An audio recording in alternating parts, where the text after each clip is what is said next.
One find the value of X Y Z की value मालूम कर from the following right angle triangle हमारे पास गिवन है। तो देखो क्वेश्चन नंबर 1 में यहाँ पे एंगल 30 गिवन है, जेड और एक्स की वैल्यू फाइंड करनी है, जबकि हमारे पास वाई की वैल्यू गिवन है। तो हमेशा एंगल के सामने वाली लाइन क्या होती है, परपेंडिकुलर, और 90 के सामने क्या होती है, हाइपोटेन्यूस, बाकी ये क्या हो गया यहाँ पर बेस। तो देखो अगर बेस गिवन है, एंगल गिवन है, अगर बेस गिवन है एंगल, तो आप चाहे टेंजेंट में यूज करें चाहे आप कोस। तो हमारे पास गिवन क्या, यहाँ पर गिवन हमारे पास है यहाँ पर बेस, जिसको हमने y से डिनोट किया, तो ये किसके लिए 4 सेंटीमीटर के, और दूसरा हमारे पास एंगल गिवन है, तो एंगल हमारे पास क्या आ रहा है 30 डिग्री।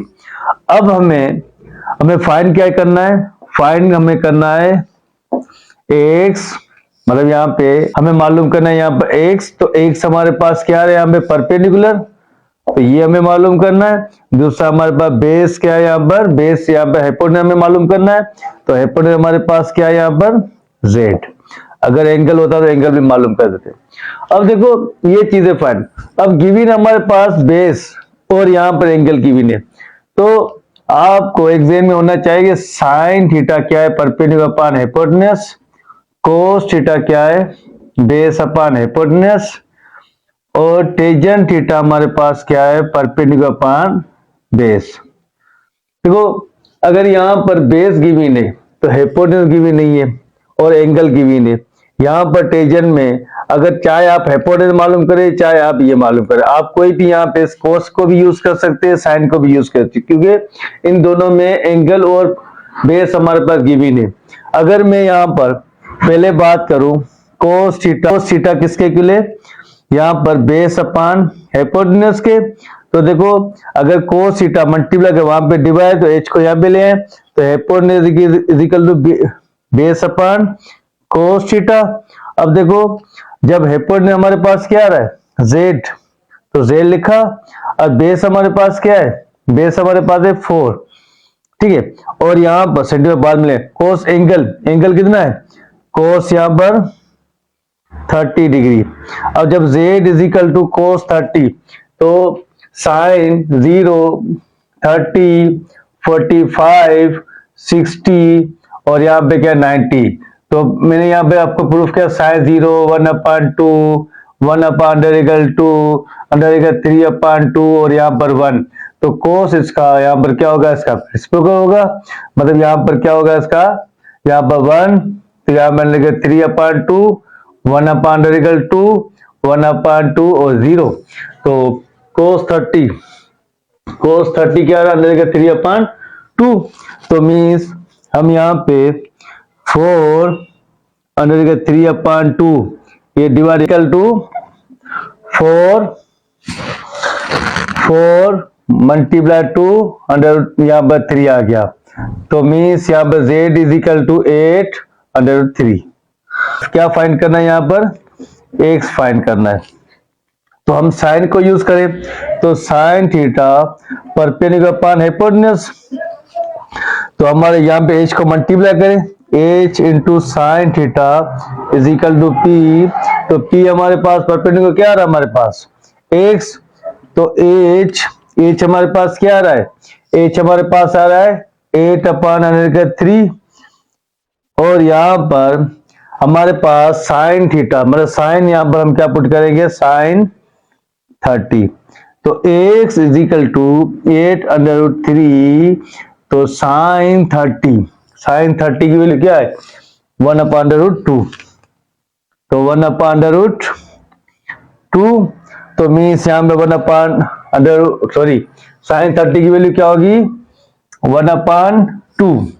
तो 1/2 यहाँ पे लिखा, तो मीन्स 2 का टेबल 1 टाइम, यहाँ पे कितनी मरतबा आएगा 4 टाइम, तो x इज इक्वल टू 4/3, तो ये आंसर आ गया।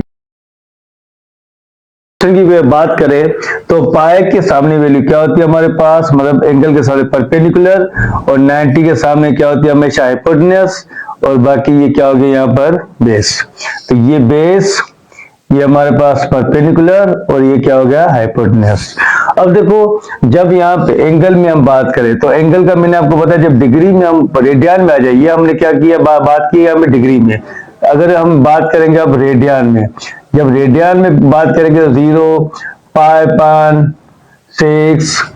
π/4, π/3 और π/2। ठीक है, तो सेम में थोड़ा आपको बता दूं 30, π/180 रखे, उसके बाद 0 0 को कैंसिल कर 3 का टेबल 1 टाइम, यहाँ पर 6 टाइम, तो π/6 आ गया।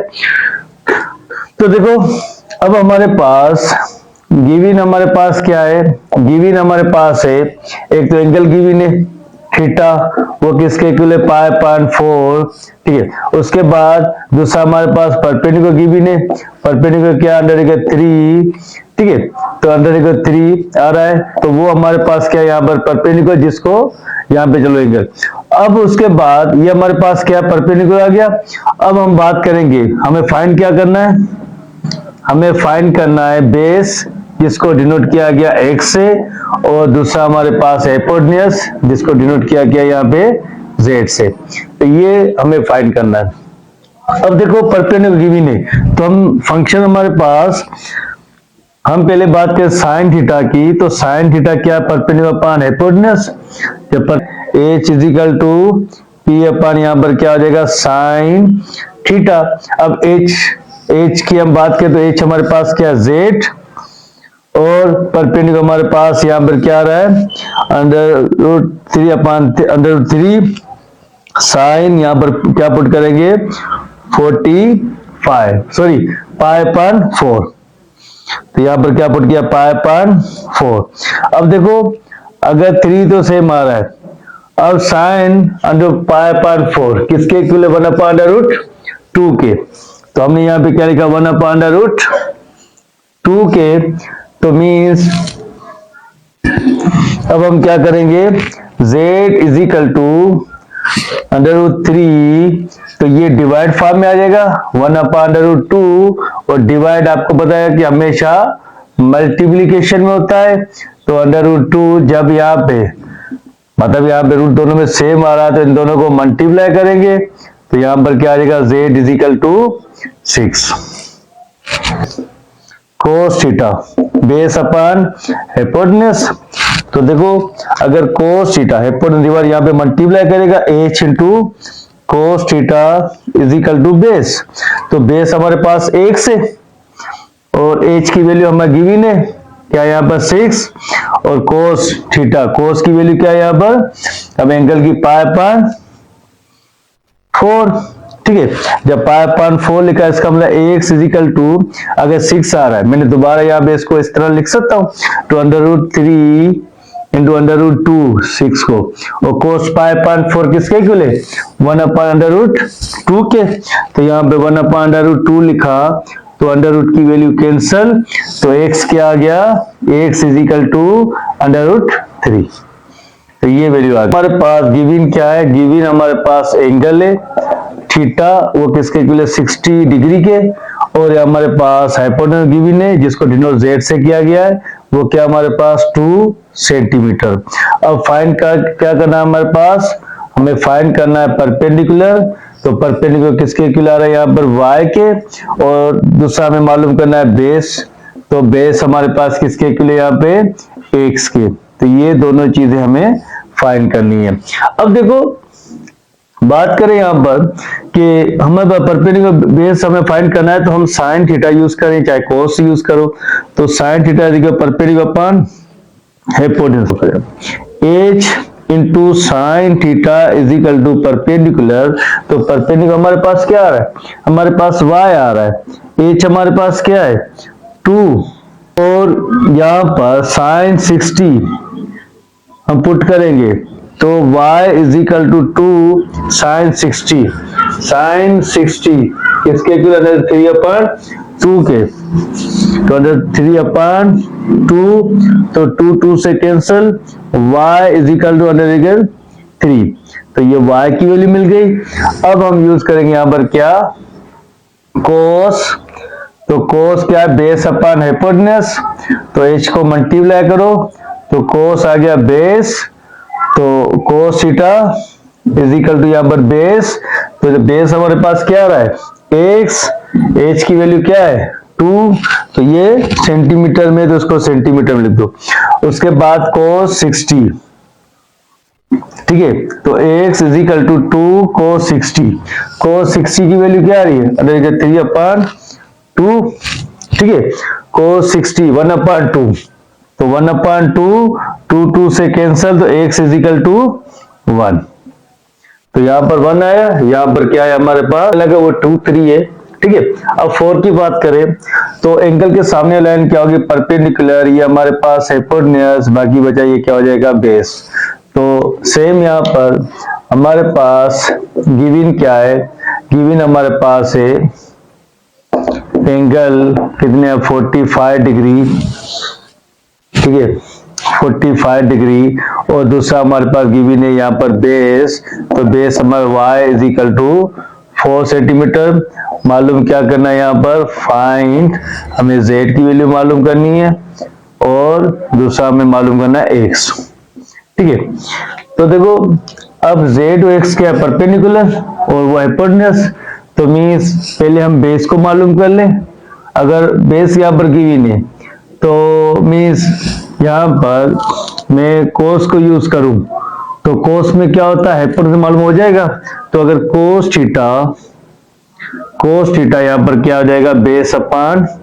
हाइपोटेन्यूज। अब हाइपोटेन्यूज यहाँ पे मालूम करना, कोस को यहाँ पे ले आए, h is equal to base upon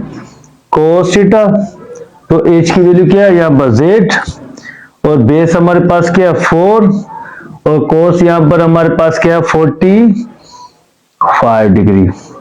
अब देखो z is equal to 4 cos 45 किसके इक्वल है, 1/√2 के, तो ये मल्टीप्लाई हो गया, तो z is equal to 4/√2, z की वैल्यू आ गई। अब z की वैल्यू हमारे पास क्या आ गई 4/√2, ठीक है। उसके बाद हम बात करेंगे यहाँ पे साइन थीटा किसके इक्वल है, परपेंडिकुलर अपॉन हाइपोटेन्यूज, तो h को मल्टीप्लाई करें, h is equal sign theta perpendicular, तो परपेंडिकुलर क्या है x, तो साइन h की वैल्यू क्या है 4/√2, तो यहाँ पे हम क्या पुट करेंगे साइन 45, तो means x is equal to 4/√2 sine 40 1/√2, ये वैल्यू गिवन है, अंडर रूट कैंसल, तो x इज इक्वल टू 4, तो ये को सेंटीमीटर में लिख दिया।